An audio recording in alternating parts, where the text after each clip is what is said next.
sostenible en América Latina y el Caribe, que está titulada o llamada Trazando el panorama de financiamiento climático y de biodiversidad en América Latina y el Caribe, avances y retrocesos. Contaremos con la participación de Sandra Guzmán, directora de GEFELAC, y la moderación de Fermín Cup. Así que bienvenidos ambos y Fermín, el piso es todo tuyo. Adelante. Muchas gracias, Nicole. Un gusto saludarlos a todos y a todas. Hola, Sandra. Gracias por sumarte y felicitaciones por tu trabajo como siempre. Como anticipaba Nicole, estamos en la sexta semana del financiamiento climático y sostenible de América Latina y el Caribe. Y uno de los tantos momentos importantes de esta semana es hablar sobre los hallazgos del resumen ejecutivo y la presentación del índice de finanzas sostenibles y los nuevos números, las nuevas tendencias de un informe que ya todos los años, todos y todas lo esperamos porque realmente es un eje claro. A ya 3 semanas o un poquito menos de la COP30 en Brasil, nos sirve un poco para entender cómo se posiciona la región en términos de financiamiento y los desafíos para adelante. Recordemos la meta alcanzada en la COP29 de los 300.000 millones y la hoja de ruta que se está construyendo para llegar al 1,3, la meta de financiamiento pedida por los países en vías de desarrollo. Y para entender el panorama en América Latina, este informe que Sandra y el equipo ha trabajado realmente son un factor diferencial en ese sentido. Sandra, gracias por tu trabajo en primer lugar y gracias por llevar adelante esta iniciativa. Quizás para partir, para que nos cuentes un poquito cuál es el panorama con el que se encontraron en el informe en términos de financiamiento climático y de biodiversidad para América Latina y empezamos por ahí. Muchísimas gracias, Fermín, y nuevamente muchas gracias a todas y todos por sumarse. Voy a pedir a mis colegas que pongan la pantalla para poderles presentar estos hallazgos que tuvimos precisamente este año. Bueno, recordemos que el análisis que hacemos dentro del índice de finanzas sostenibles va con un año de retraso, es decir, lo que les voy a presentar es al año 2024. Pero Fermín, antes de arrancar, me gustaría compartir con todas y todos ustedes que esta es la sexta edición. Acabamos de cumplir 5 años analizando estos flujos de financiamiento, entonces les vamos a compartir justo un resumen en el cual hemos ido haciendo como una síntesis de cómo se han movilizado estos flujos en América Latina a lo largo de los últimos 5 años, y lo que les voy a presentar hoy pues es la versión más reciente con datos a 2024. Entonces, vamos a arrancar y quizá lo que me gustaría, Fermín, para arrancar es platicarles de algunos de los retos que continúan observándose en la región. Entonces, vamos a hablar de un panorama y me voy a ir deteniendo en algunos de estos desafíos para ir, digamos, poniendo en contexto a todas y todos quienes nos escuchan de en dónde estamos. Comenzaría con entonces el primer desafío que hemos observado a lo largo de todos estos años y quizá de los últimos 13 años que GFLAC existe y que hemos dedicado nuestro trabajo a analizar los flujos. Pero el primer desafío es que si bien el financiamiento para cambio climático y para biodiversidad, que es otra de las corrientes que analizamos, se han incrementado a lo largo de los últimos años, si nosotros hacemos una visión de cuánto esto representa del financiamiento para el desarrollo en su totalidad y del financiamiento de manera más amplia, nos vamos a dar cuenta que el financiamiento para cambio climático y para biodiversidad sigue siendo bastante limitado. Es decir, no hemos logrado que el cambio climático como problema se integre de manera pues más estructural en las asignaciones de recursos a nivel internacional. Sin embargo, pues como lo estamos observando, sí que ha incrementado, pero todavía está, digamos, en una etapa en la que tenemos que acelerar esa asignación para hacer frente pues a los embates que ya estamos observando tanto del cambio climático como de la destrucción de la naturaleza. Por el otro lado, lo que es interesante cuando analizamos ya el contexto de cambio climático, cómo se ve el financiamiento para cambio climático, la realidad es que la adaptación sigue recibiendo menos recursos que la mitigación. Ya lo mencionaban en el panel de apertura. La región de América Latina y el Caribe es una región sumamente vulnerable. Ya estamos observando, estuve hace unos días en México en donde se vivieron algunas inundaciones que no solo son inundaciones que afectan la infraestructura, hay 76 muertes debido a estas inundaciones y esto se incrementa en muchos lugares del mundo. Y en América Latina la adaptación es un elemento predominante, es un elemento muy importante que de hecho queremos que sea el centro de atención de la COP30 porque no tenemos suficiente financiamiento para hacer frente a este problema. Entonces, del total del financiamiento que se asignó, por ejemplo, para cambio climático, de los 17.000 millones, solo 5 están asociados a adaptación y el 11%, bueno, 11.000 millones a mitigación. Y esto sigue siendo un desafío para todas y todos y sobre todo porque no tenemos en la región un cálculo de cuánto nos cuesta la adaptación, por ejemplo. Entonces, este sigue también siendo una necesidad. ¿Cuánto nos cuesta la adaptación y cómo seguimos incrementando estos flujos? Otro desafío que también observamos a lo largo de todos estos años es que el acceso al financiamiento climático no es igual. ¿Qué quiere decir esto? Que los países de la región están accediendo de manera diferenciada y observamos que esto se debe a diferentes condicionalidades. No todos los países tienen, por ejemplo, la institucionalidad o las capacidades para acceder a este financiamiento que en muchas ocasiones toma mucho tiempo, ¿no? Por ejemplo, mecanismos como el Fondo Verde del Clima te llevan alrededor de 2 años para poder acceder a un flujo. Y lo que ustedes ven en esta pantalla, en esta gráfica, son de manera acumulada cómo se ha ido haciendo, digamos, el desembolso de flujos del Fondo Verde del Clima, que recordemos es el fondo principal en materia de cambio climático. Verán que algunos países como Brasil, Costa Rica, Colombia, por ahí Ecuador, han accedido a recursos, pero algunos que viven en alta, por ejemplo, vulnerabilidad, como el caso de Honduras, el caso de Nicaragua, como países centroamericanos, pues no están accediendo de la misma manera. Y esto lo observamos en otros casos, por ejemplo, esto que les muestro es el Fondo de Inversión Climática, que recordemos es un fondo que crea la banca multilateral, particularmente el Banco Mundial, los bancos, el Banco Interamericano, el Banco Africano y otros. Y en América Latina es México el país que más se ha beneficiado de los fondos de inversión climática, seguido de Brasil, y entonces van a ver ustedes una tendencia, ¿no? Países como Brasil, México, Colombia son algunos de los principales receptores de financiamiento, que en buena medida se explica a la institucionalidad que estos países han generado para, digamos, formular propuestas, acceder y dar seguimiento a estas aplicaciones. Entonces, no es un acceso igualitario. Y lo mismo pasa con el Fondo para el Medio Ambiente Mundial, que ustedes conocen como el GEF, que es otro mecanismo que se crea, por ejemplo, para apoyar el trabajo de las convenciones, no solo el de cambio climático, también la Convención de Biodiversidad, de desertificación, y volvemos a ver un patrón en el cual pocos países, digamos, aunque acceden, muy pocos acumulan buena parte de esos recursos. Es el caso de Brasil nuevamente, el caso de México, el caso de Colombia, el caso de Perú en el caso del GEF, pero pues ustedes se dan cuenta, también hay una disparidad cuando se trata de los países que también presentan grandes niveles de vulnerabilidad, ¿no? Entonces, lo que es interesante es que nos hemos dado a la tarea de analizar cómo se comportan mecanismos, por ejemplo, el Banco Interamericano de Desarrollo, pues que ustedes saben es el banco multilateral de desarrollo que corresponde a la región, y lo que es interesante es cómo estos bancos han evolucionado en cuanto a la asignación de recursos. Y bueno, si nosotros vemos en la totalidad de lo que de manera acumulada se han beneficiado, pues nuevamente verán que países como Brasil, Argentina, México, Colombia son algunos de los principales beneficiarios de recursos en su totalidad del Banco Interamericano de Desarrollo. Y lo que hemos tratado de analizar es, ok, cómo todos estos recursos o qué tanto se relacionan con la sostenibilidad. Y recientemente analizamos cómo el banco, por ejemplo, Interamericano de Desarrollo, ha incrementado, igual que el Banco Mundial, su financiamiento para temas como la transición energética.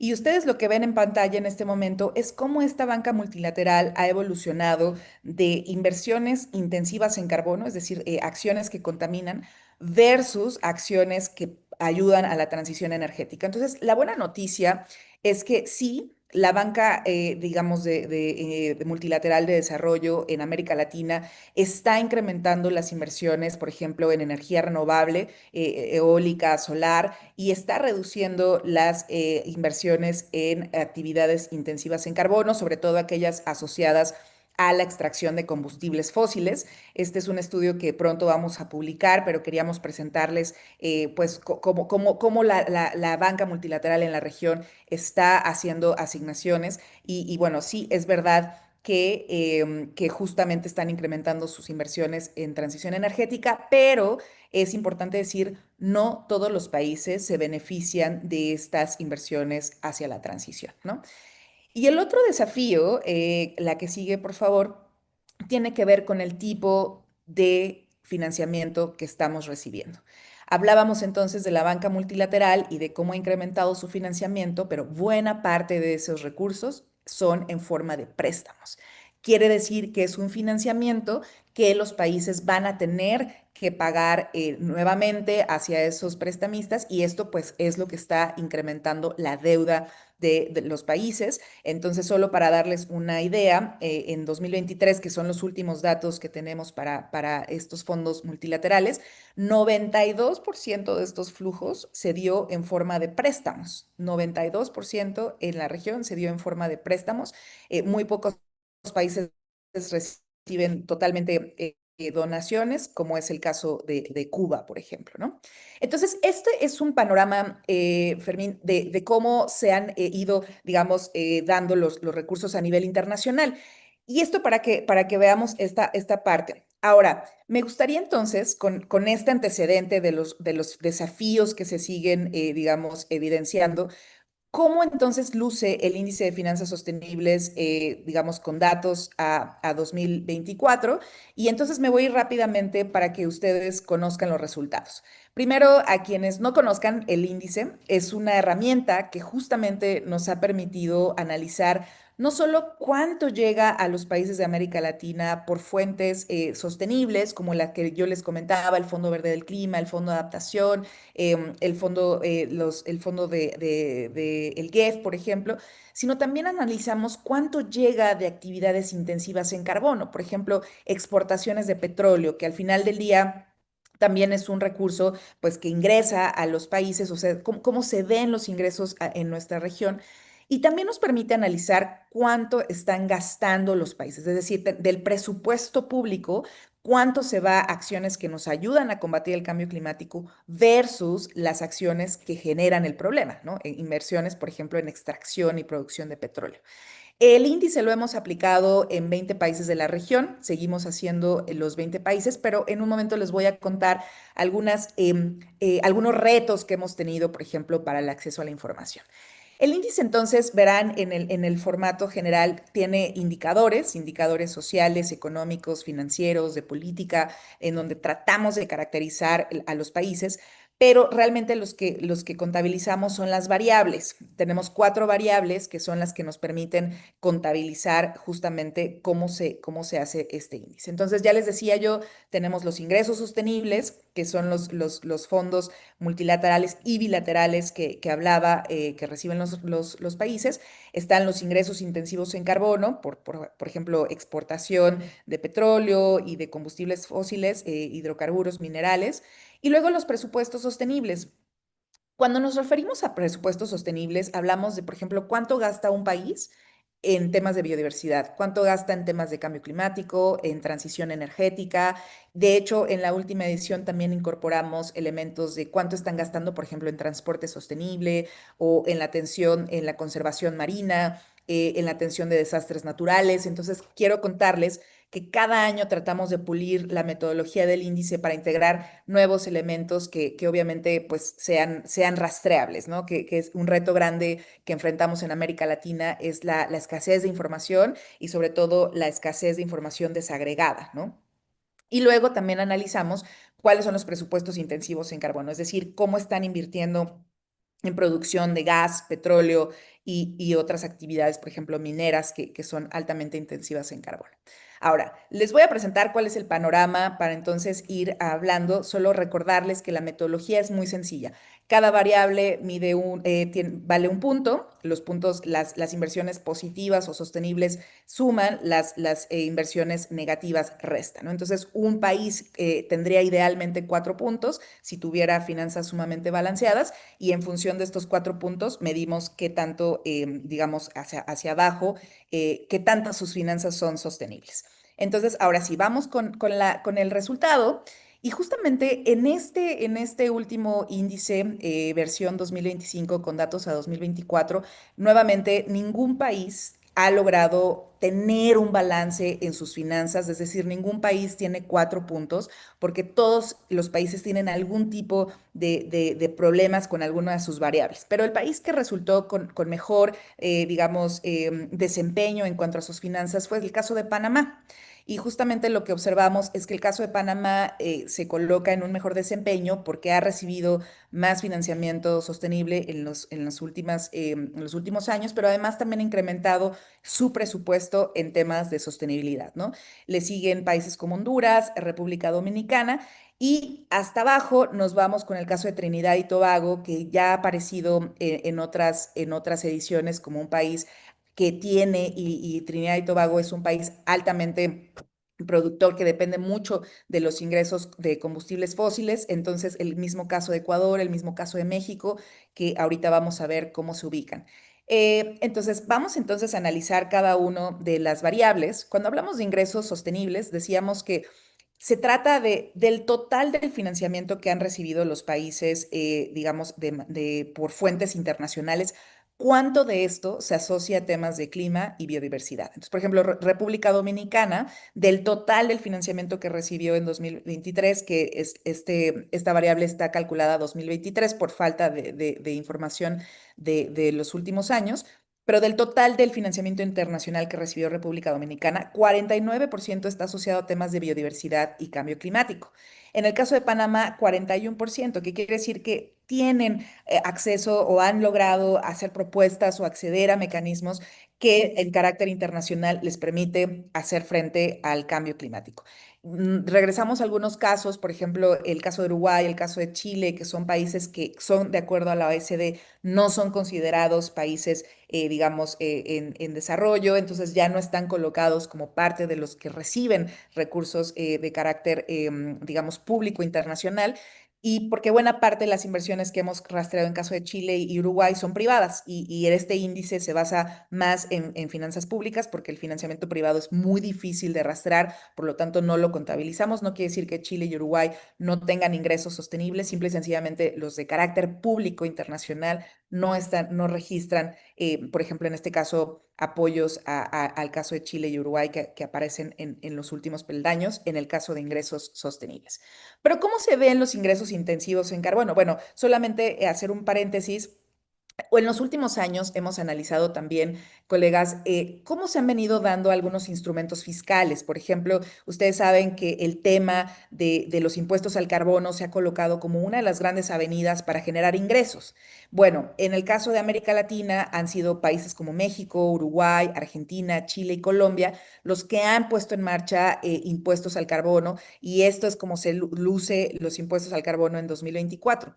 Yo creo que el reto fundamental aquí para recordar es que todo este financiamiento no necesariamente se reasigna a la transición o a tecnologías limpias, y este es un poco la dificultad, es decir, lo que están recaudando los países, que es un monto que podría ser considerable para las economías, cómo se está canalizando para ayudar a la transición energética, para ayudar a la transición sostenible. Esto no siempre es algo, digamos, no hay siempre una correlación, y por eso está muy bien la existencia de los impuestos, pero ahora, ¿cómo logramos invertirlos de manera eficiente?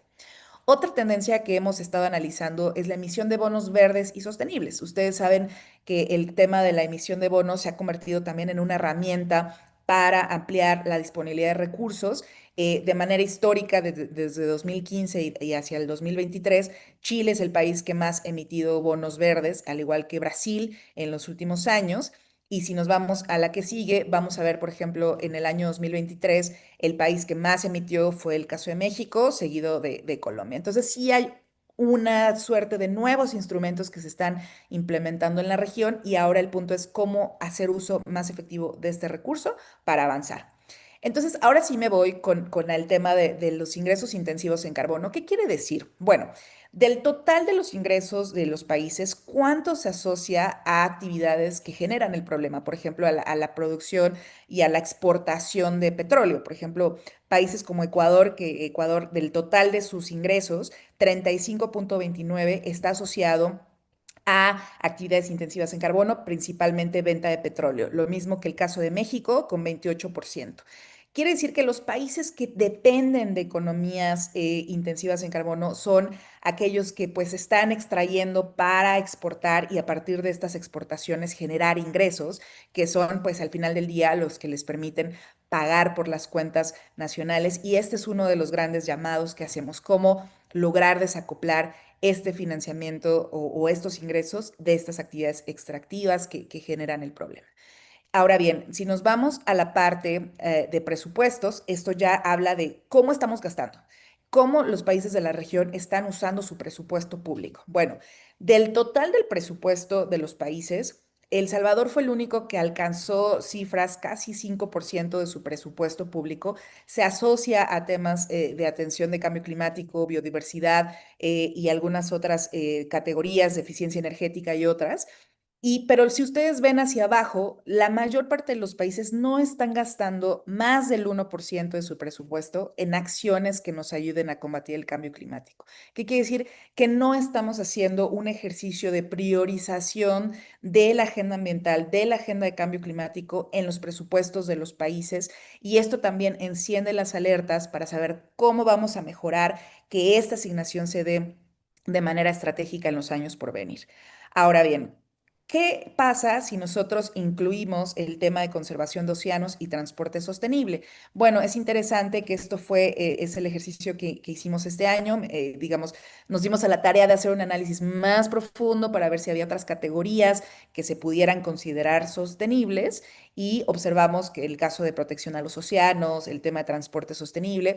Vemos, por ejemplo, el caso de El Salvador, que tiene este 5%. Si agregamos estas categorías, Perú, cerca del 3% de su presupuesto se fue a estas categorías en 2024, pero nuevamente, aún agregando estas categorías, el gasto de los países sigue siendo bastante limitado en temas de sostenibilidad.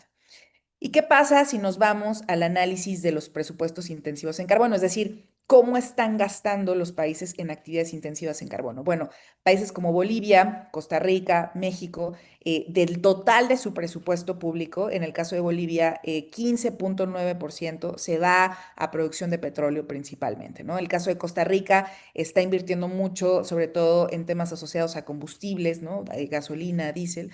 Y el caso de México, ¿no? Del total de su presupuesto, 8%, casi 9% se va a actividades intensivas en carbono. Y lo que estamos observando es justamente que hay países pues, que no tienen grandes gastos intensivos en carbono. Por ejemplo, algunos países de Centroamérica no son países petroleros, por lo tanto no invierten tanto en esto. Sin embargo, tampoco están invirtiendo tanto en actividades sostenibles, excepto el caso, por ejemplo, como lo vimos de Panamá, Honduras y algunos otros, ¿no? Entonces, en la que sigue, para que ustedes puedan dimensionar, o sea, porque son muchísimos números y a veces es difícil, pero para dimensionar solamente qué significan todos estos números.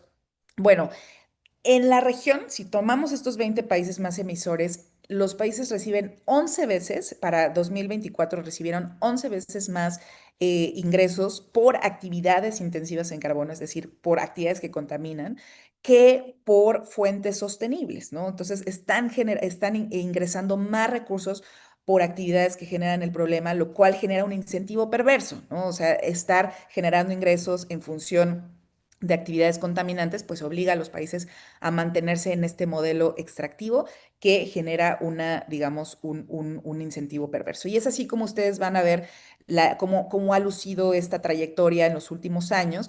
Verán que, por ejemplo, aunque en el caso de 2024 los ingresos intensivos en carbono caen, y suben un poco los ingresos sostenibles, pues la tendencia sigue siendo que hay una gran disparidad en ambos, ¿no?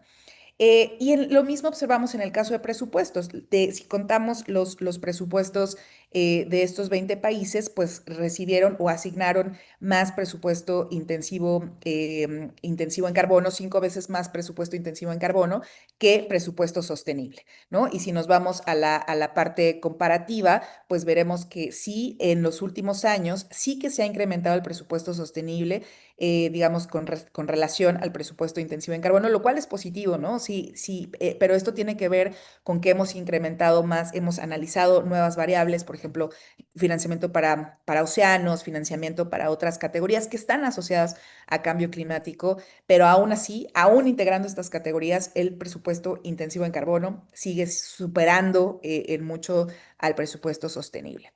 Y entonces, cuando nosotros nos vamos a analizar, ya mencionaba María Fernanda en la inauguración un estudio que hizo Nicholas Stern hace casi 20 años sobre la economía del cambio climático. Y Nicholas Stern decía que si nosotros invirtiéramos 2% de nuestro Producto Interno Bruto, lograríamos hacer grandes transformaciones. Digamos, podríamos acelerar la mitigación, por ejemplo, y evitar que nos cueste más del 20% en caso de la inacción.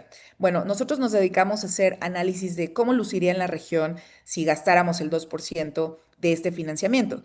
Y la realidad es que si nosotros viéramos al total de estos 20 países que destinaron cerca de 13.000 millones de dólares en presupuesto sostenible, esto solo representa el 0.61% de su presupuesto total. Es decir, para alcanzar el 2% del producto, pues tendríamos que incrementar radicalmente las inversiones públicas para lograr, digamos, alinearlas con este financiamiento sostenible que necesitamos.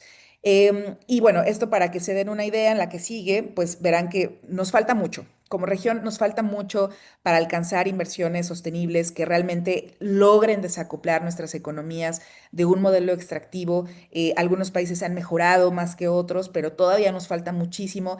Y conecto esto con un debate internacional, Fermín, colegas. En el contexto internacional hay un artículo que es el artículo 2.1c del Acuerdo de París, que justamente nos habla de alineación de los flujos de financiamiento con un desarrollo bajo en carbono y resiliente al clima. Y lo que nos muestra este mapa es que aquellos países que dependen más de los combustibles fósiles son los que menores finanzas sostenibles tienen, ¿no? Entonces, si queremos alinear nuestras finanzas con este artículo 2.1c, pues tenemos que comenzar no solo por incrementar el financiamiento climático o sostenible, sino también y fundamentalmente, o más importante aún, de crecer las inversiones intensivas en carbono. Entonces, rápidamente, en la que sigue, por favor, solamente voy a mencionar algunas recomendaciones que estamos promoviendo para los países. Por supuesto, es muy importante hablar de una planeación estratégica. No podemos hablar de unos cambios si no tenemos estrategias nacionales de financiamiento climático. Por ejemplo, los países están sometiendo sus contribuciones nacionalmente determinadas que son en materia de cambio climático, pero ¿qué van a hacer si estas NDCs no traen planes de inversión? Estas NDCs requieren de planes de inversión, requieren análisis de los costos y que esto realmente se conecte con flujos de financiamiento y lograr una planificación que las NDCs se reflejen en los presupuestos de los países y que realmente permitan cambiar de manera sustantiva la generación de ingresos. Entonces, los ingresos son clarísimamente importantes. Tenemos que promover reformas fiscales, ¿no? Empezar a trazar, generar ingresos de una manera diferente, que se aleje de los ingresos intensivos en carbono, y por eso la importancia de la conversación esta semana, cómo transitar hacia una bioeconomía que nos permita generar empleos, que a su vez generen ingresos, que nos permitan, digamos, hacerlo con base en la protección de la naturaleza, ¿no? Reorientar el gasto público. A veces nos hablan, muchos países nos han dicho, no hay suficiente recurso público, no hay financiamiento que alcance, pero muchas veces no es generar o tener más financiamiento, sino mejorar, entender cuál parte del presupuesto está generando el problema y cómo tratar, cómo hacer que ese financiamiento se lleve o se traslade hacia otras áreas de sostenibilidad y fortalecer, digamos, estas asignaciones. Y colegas, la transparencia es fundamental. quiero contarles que en el caso del índice, las primeras ediciones analizábamos el caso de Venezuela, que es un país ciertamente petrolero, emisor. Tuvimos que sacarlo del índice porque no hay información de alcance público y accesible. Y la transparencia en el contexto del Acuerdo de Escazú, en el contexto de todos los esfuerzos regionales, es muy importante. Cómo hacer uso de esta información para mejorar la gestión del financiamiento público y de los ingresos, ¿no? Y a nivel internacional, por supuesto, colegas, estamos hablando de tener más financiamiento, estamos hablando de una nueva meta de financiamiento climático que necesitamos como países en desarrollo. Por supuesto, necesitamos ese financiamiento, pero al final del día avanzar hacia la alineación de nuestros flujos también es en beneficio de los países. Cambiar nuestra dependencia fiscal de los combustibles fósiles también va a ser en beneficio de nuestras economías y por eso hay que pensarlo de manera armónica. Incrementar el financiamiento para la adaptación en la región es crucial, es lo más importante en este momento, obviamente cobijado de una transición energética sustantiva, ¿no? Entonces, les vamos a dejar toda esta información, pero yo quisiera solamente contarles que ya van a poder contar con el informe a 5 años del índice, cuáles han sido los grandes aprendizajes. Les invitamos a que escaneen toda esta información que les di, cómo luce en los últimos 5 años, qué países han avanzado, qué países han retrocedido.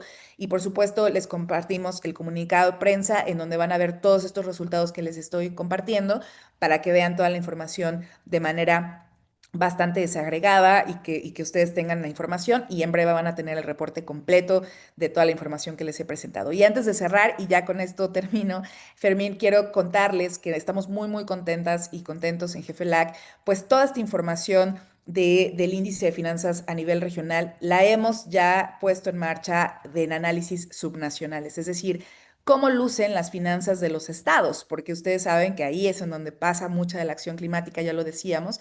Así que estamos por lanzar el índice de finanzas subnacionales en el caso de México, en las 32 entidades federativas, y también el índice de finanzas sostenibles subnacionales en Brasil, que van a estar escuchando aquí en la semana de financiamiento el día jueves. Así que para que ustedes conozcan cómo están los estados brasileños haciendo su labor climática de cara a la COP, lo van a conocer este jueves. Y bueno, con esto quiero agradecerles, Fermín, y quiero agradecer muchísimo a todos los gobiernos que nos han brindado información, que también hemos encontrado mucha información de carácter público, pero también nos han hecho llegar mucha información de parte de los gobiernos y también les agradecemos por este trabajo y pues invitarles a que conozcan más de cerca todos los resultados de esto. Quiero agradecer a mis colegas Orlando Barbosa y a Diego Escalante, que han sido parte fundamental para la existencia de este índice y bueno, a todas las personas del GFLAC que estuvieron contribuyendo en ello, Luz, Alejandra y muchas otras. Así que, perdón que fue un poco más largo, pero Fermín, esto para que tengas todo el contexto también y podamos pasar a la conversación, preguntas y por supuesto cualquier punto clarificatorio que tú y que el público tengan para poder comenzar. Muchísimas gracias. Muchas gracias, Sandra, y felicitaciones por todo el trabajo. Qué bueno ver todos los años cómo va aumentando el scope del informe. La verdad que es un recurso cada vez más importante para la región. Tenía algunas preguntitas para que charlemos y les recuerdo a los y las colegas que pueden dejar sus preguntas también ahí en el box de preguntas y respuestas. Después vamos a tener un espacio para ello.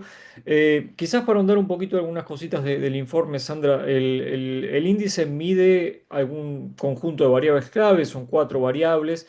¿Cómo se puede usar esas variables, esos datos, para orientar las inversiones y diseñar las políticas que integren la protección de la biodiversidad con la reducción de la dependencia en los recursos fósiles? Sí, muchísimas gracias, Fermín. La lógica de la selección de estas variables tiene que ver justo con identificar las brechas. ¿Cuánto estamos gastando en positivo? ¿Cuánto estamos gastando en negativo, por decirlo de alguna manera? ¿Cuáles son las brechas? Y a partir de ahí poder hacer recomendaciones puntuales a los países. Como viste, hay países que dependen más de estas finanzas intensivas en carbono, países como Ecuador, Bolivia, México, que son países petroleros y que han hecho uso de estos recursos petroleros para generación de ingresos, pero que hoy por hoy, por ejemplo, en el caso de México, México ya no es un país petrolero como solía ser en los años 70, 80, es decir, su riqueza petrolera ha ido en caída Y esto tiene que alertarnos como economía, como país, para decir, ya no podemos sostener nuestra economía de un recurso que va a la baja, pero que además que contamina va a la baja. Entonces, parte del planteamiento que queremos hacer con el índice es identificar esas brechas, pero también hacer un llamamiento a la necesidad de generar nuevas fuentes de ingreso. Fermín, en la región tenemos de los países más megadiversos del mundo, Colombia, Brasil, México. ¿Cómo hacer uso de uso en el mejor sentido de la palabra, de la naturaleza? ¿Por qué no generar empleos alrededor de la conservación, lo que hoy llaman soluciones basadas en la naturaleza, que permitan generar empleos y que hoy sea más redituable proteger la naturaleza que destruirla? Porque lamentablemente en el modelo extractivo que tenemos actualmente, es más redituable talar un árbol que sembrarlo. Talar un árbol, tú lo puedes convertir en ciertas alternativas madereras, pero ¿por qué no revertir el valor de la naturaleza y generar nuevas formas en las que nos convenga más conservar la naturaleza que depredarla? Y ese es justamente el mensaje del índice. Es, nuestras economías están en un fallo económico, porque estamos, sí, o sea, nuestro dinero, el tuyo, el de los colegas que nos ven de México, de Ecuador, de Bolivia, los impuestos que nosotros pagamos se están yendo a generar, a contaminar y a generar esta depredación y no a proteger la naturaleza. Entonces, lo que estamos queriendo decir es que hay que revertir y para revertir hay que repensar, hay que generar un nuevo modelo de visión económica y de desarrollo en donde podamos poner las actividades de conservación más al centro y también de restauración, Fermín, que me parece que este es un tema muy importante. No hablamos mucho del tema de restauración de ecosistemas y hoy más que nunca tenemos que hablar de restauración de ecosistemas porque lo que estamos observando es que muchos ecosistemas, al haber sido abandonados después de explotados, ya no pueden ser productivos, ¿no? Ya no pueden generar ningún tipo de producción, ya no hablemos de solo de alimentos, pero de la vida misma, de los ecosistemas mismos. Entonces, ¿cómo reconstruir? Y por eso el tema de integrar el financiamiento para biodiversidad fue para nosotros muy importante y también de otras categorías, como conservación de océanos, por ejemplo. En la región tenemos estamos rodeados de océanos y sin embargo nuestras políticas oceánicas son bastante limitadas frente a otros países, por ejemplo. Entonces, esa es un poco la lógica, a llamar a reformas fiscales profundas y sobre todo a llamar a cambios sustantivos en la manera en que se piensan los presupuestos. Ya no basta con tener un presupuesto que al final digas, voy a meterle la palabra cambio climático y a ver cómo nos va. Tenemos que repensar y formular la planeación pensando en un mundo en el que el clima está cambiando de una manera sumamente radical y el clima ya es una condicionante de desarrollo. Entonces, planear sin incorporar el clima es un fallo también muy grande que hoy por hoy va a ser mucho más costoso. Ese es el objetivo que buscamos con el índice. Muchas gracias, Sandra. Y te hago una pregunta más antes de pasar a las preguntas que ya veo que están llegando varias. Como vimos en tu presentación hace unos minutos, algunos países, como el caso de Guatemala, han alcanzado niveles medio alto en finanzas sostenibles y otros están bastante alejados todavía, como bueno, ha sido el caso también en años anteriores. ¿Qué lecciones, qué buenas prácticas podemos tomar de estos casos exitosos para llegar a un camino en el que los países puedan reorientar los ingresos de actividades extractivas hacia un modelo económico más sostenible? Sí, totalmente.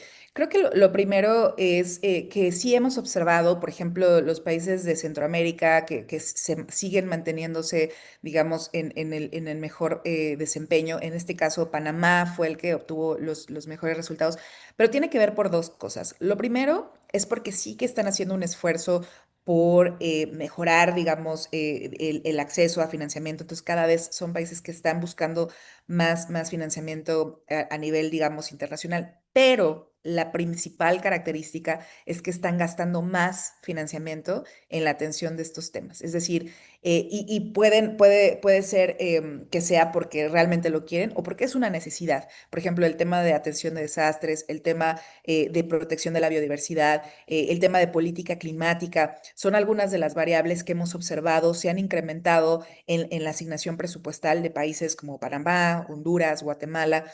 y que, bueno, ciertamente a estos países les ayuda no depender de los combustibles fósiles para generar ingresos. Entonces, el que no sean petroleros les ayuda como a buscar formas de diversificar sus fuentes. Justo el caso de países que dependen de estos combustibles fósiles, ya decía el caso de Ecuador, el caso de Bolivia, el caso de México, Trinidad y Tobago, que es una isla, también tiene una economía sumamente petrolizada. Y siendo una isla altamente vulnerable, pues uno diría, tiene que transitar de un modelo que permita que genere una nueva forma de ingresos. Entonces, buenas prácticas, desde luego, la integración del tema de cambio climático de manera más transversal, es decir, ya no solo en los sectores ambientales. De hecho, justo lo que hemos hecho con el índice es ir analizando cada vez más sectores. Por ahí preguntaban si estamos analizando más sectores y justamente, o sea, no solo analizamos el sector ambiental, analizamos el sector transporte, el sector energético y justo hemos ido aumentando las categorías porque no en todos los sectores es claro, ¿no? O sea, no todos los sectores etiquetan recursos para cambio climático y justo lo que nosotros buscamos es que sean actividades que realmente se acerquen o se asocien a la atención de cambio climático, justo para no inflar números que no es el objetivo, ¿no? Entonces, desde luego, mejorar la integración de cambio climático en la planeación presupuestal es un tema muy importante que buscamos impulsar también con esta información. Muchas gracias, Sandra. Vamos a mirar un poquito las preguntas que tenemos por ahora, que ya tenemos varias. Por ejemplo, tenemos una pregunta en comentario de Gabriel que nos dice, sería interesante saber también el acceso no por país, sino también por sector. Muchas veces está el recurso, pero no el verdadero acceso a quien lo necesita, sino el gobierno y sus allegados. Si el ciudadano de pie tiene buenos proyectos y no recibe los fondos, pregunta qué se está haciendo para eso.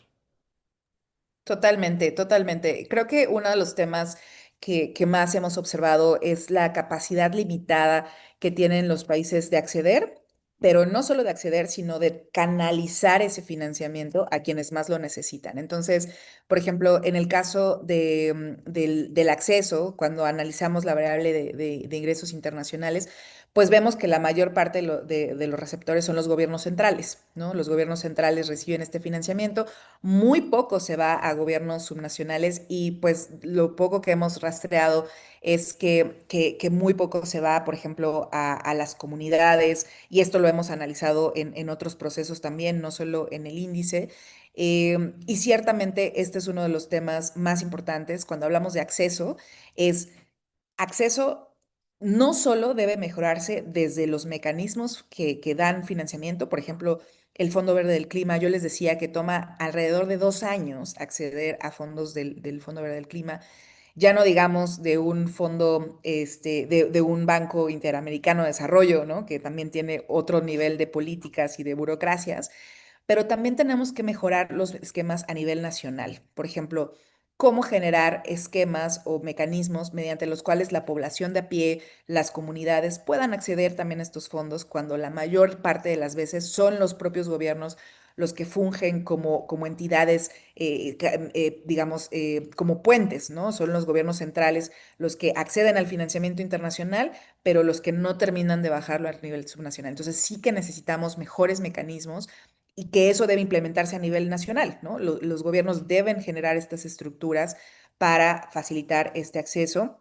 Algunos países como Colombia, por ejemplo, han mejorado en esa planeación con su comité de gestión financiera para generar los esquemas de acceso. Sin embargo, pues sigue habiendo retos para que la población de a pie, las organizaciones de la sociedad civil y las comunidades, de hecho, Fanny también, por ejemplo, ha impulsado mecanismos de acceso para comunidades indígenas y locales. Entonces, el tema de acceso ustedes lo van a escuchar cada vez más porque es parte de la problemática internacional más, digamos, que está generando cada vez más atención y lo que esperamos es que en años por venir, a raíz del acuerdo de la nueva meta de financiamiento que se acordó el año pasado, el tema de acceso cobre mucha fuerza y ahí la presión de la sociedad civil y de los organismos subnacionales va a ser crítica para que más ventanas se abran en este sentido. Gracias, Sandra. Y te dejo dos comentarios un tanto relacionados para cerrar con eso. Ignacio pregunta si se puede encontrar la trazabilidad de las inversiones y las finanzas sostenibles del sector privado, por qué es difícil ver la trazabilidad. Y Ángela nos pregunta también si los recursos a los que hace referencia el índice son para solo proyectos del Estado o también privados, y si puedes confirmar eso. Gracias. Sí, la razón por la que nosotros analizamos solo financiamiento público es porque es información que en la mayor parte de los países se encuentra de manera disponible. Por ejemplo, buena parte del análisis que ustedes vieron viene de los ministerios o las secretarías de finanzas o de Hacienda. Entonces nosotros nos damos a la tarea de meternos, analizar cómo está el presupuesto según lo presentan los países y en la mayor parte de los países hay algún tipo de página o algún tipo de espacio en donde uno puede encontrar la información de carácter público. Es verdad, y es importante decirlo, que no todos los países presentan la información de manera desagregada. Entonces, algunas veces tenemos que hacer análisis todavía más detallado para poder identificar cuándo una inversión podría contabilizarse o no como cambio climático. Y esto es justamente parte de los retos que tenemos, porque no siempre, al carecer de una, digamos, de una definición de qué es financiamiento climático, tenemos que hacer muchas interpretaciones de la información. Pero el caso del sector privado se comporta de una manera muy diferente porque no hay una plataforma global en donde, o nacional, digamos, los países no están midiendo de manera estructural cuál es el flujo de financiamiento privado. En algunos sectores es más fácil rastrearlo que en otros, por ejemplo, en el sector energético se puede saber un poco más de información sobre quiénes están financiando proyectos de energía renovable, por ejemplo, ¿no? Pero esa información no es pública y lamentablemente hasta la fecha, aunque hay plataformas de divulgación de la información, no siempre es accesible para la población. Muchas veces es información que ciertamente de hecho, ustedes van a conocer, hay organizaciones internacionales que se dedican a hacer análisis de flujos de financiamiento privado, pero pagan por la información, ¿no? Y es información que cuesta. Lamentablemente nosotros no podemos pagar por la información, pero porque nosotros apelamos a la transparencia. Nosotros queremos analizar información que es accesible para la ciudadanía y en eso se marca nuestro análisis. Respecto al tipo de financiamiento que se recibe, o sea, es decir, nosotros analizamos el financiamiento que se asigna, ¿no? Hacia dónde se va ahora sí que ese financiamiento que se asigna se puede ir al mismo gobierno o a proyectos privados o a sociedad civil, o sea, digamos, el destino de ese financiamiento, el destino final no es rastreable en la mayoría de los casos, por ejemplo, el del presupuesto. El del presupuesto público que analizamos, pues son principalmente proyectos públicos, pero puede haber algún proyecto que el sector público esté depositando o haciendo colaboraciones con empresas privadas y eso también, si ese es el caso, pues se ve, digamos, en la salida, pero nosotros analizamos lo que se asigna, o sea, lo que se asigna de origen, digámoslo así, y no necesariamente el destino final, según el presupuesto lo establece, ¿no? Esa sería respecto a la parte del financiamiento privado. Muchas gracias, Sandra. Bueno, ya nos estamos quedando sin tiempo, pero les y les agradezco mucho por las preguntas y los comentarios y invito, por supuesto, a que ahora que está en vivo puedan acceder al informe de este año con los hallazgos y agradeciéndole a Sandra por el trabajo y por el tiempo, le paso a Nicole para darle unas palabras de cierre, pero muchísimas gracias de nuevo por acompañarnos. Fermín, creo que nos quedan cinco Ah, minutos. perfecto. Sí, podemos pasar a alguna pregunta más, no hay problema. Pensé que estábamos justos. A ver, revisamos. Tenemos una pregunta de Ana, que está interesante, Sandra, que pregunta si es posible identificar el acceso directo de pueblos indígenas y comunidades locales, y te pregunta también por la COP30 si es posible de encontrar un camino de reforzar el financiamiento directo a comunidades indígenas a través de la hoja de ruta B2B y alguna decisión negociada, que es un punto, como bien sabemos, Sandra, se ha venido impulsando hace varios años, ¿no? Totalmente.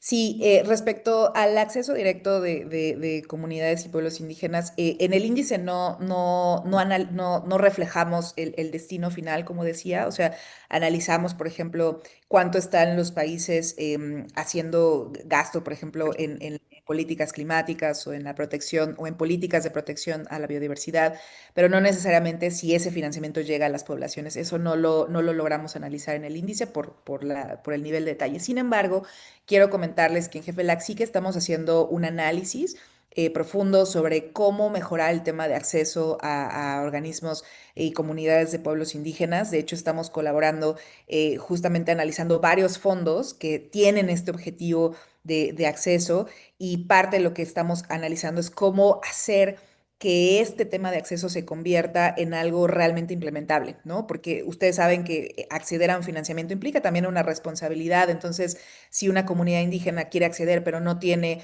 el mecanismo financiero interno para gestionar ese recurso, hacia a los donantes eso les resulta un problema de transparencia y de rendición de cuentas también, ¿no? Entonces, ¿cómo podemos mejorar de una manera, vamos a decirlo así, de abajo hacia arriba, ¿no? Cómo las comunidades indígenas, los grupos locales pueden mejorar también su preparación para acceder a este tipo de mecanismos, y qué tiene que pasar de arriba hacia abajo en los mecanismos financieros para mejorar ese acceso. Entonces, justamente este estudio busca hacer esa sinergia, y muy en breve les vamos a poder presentar esa información. Ahora bien, respecto a COP, este tema es un tema muy, muy importante por dos razones. Recordemos que en el Acuerdo de París hay dos grandes llamados. El que nos hace el acuerdo, el artículo 9, en donde el artículo 9 dice claramente que los países desarrollados deben seguir tomando el liderazgo en la provisión de financiamiento. Y justamente en el marco del artículo 9 es que se acuerda este nuevo objetivo colectivo cuantificable de financiamiento que se acordó en la COP en Bakú el año pasado, que habla de un incremento hasta 300.000 millones de dólares anualmente para los países en desarrollo. Y de ahí viene, dado que es muy poco recurso, de ahí viene el llamado a crear una nueva ruta, ¿no? La ruta de Bakú a Belén, para movilizar al menos 1.3 billones de dólares. Este tema, esta ruta se va a presentar en la COP 30, y justamente el objetivo es que sí que se habiliten los mecanismos, las condiciones para que haya más financiamiento, digamos, para los países en desarrollo, para lograr, digamos, todas estas transformaciones que se requieren a nivel nacional. De hecho, en la siguiente sesión que vamos a tener, vamos a contar con un colega de Facenda de Brasil, que también han estado trabajando en un círculo de ministros para proveer insumos en este sentido.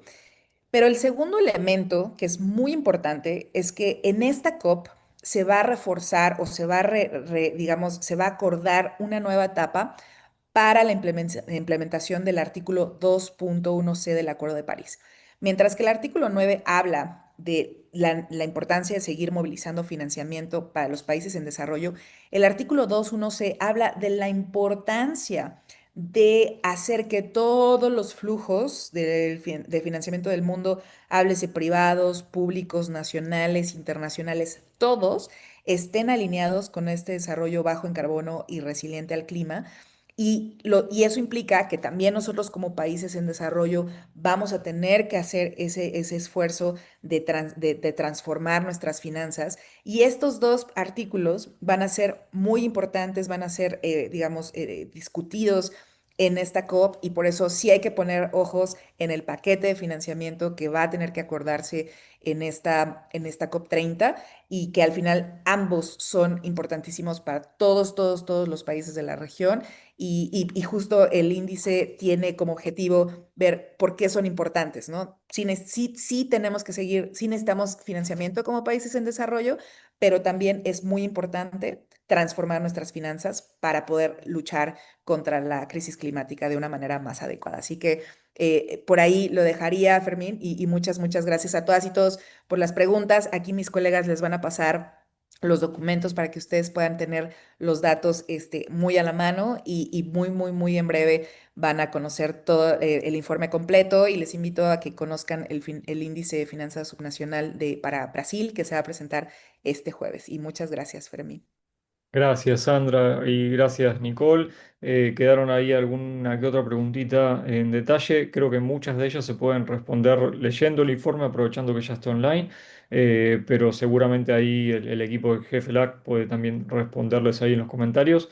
Pero gracias a todos y todas por acompañarnos. Los invito y las invito a que continúen online en toda esta semana llena de actividades, tomando el informe como punta de lanza, pero con mucho hallazgo muy interesante. Gracias, Sandra. Nicole, te paso la palabra. Muchas gracias, Fermín, y también muchas gracias, Sandra, por este importante análisis y reflexión. En unos minutos continuaremos con la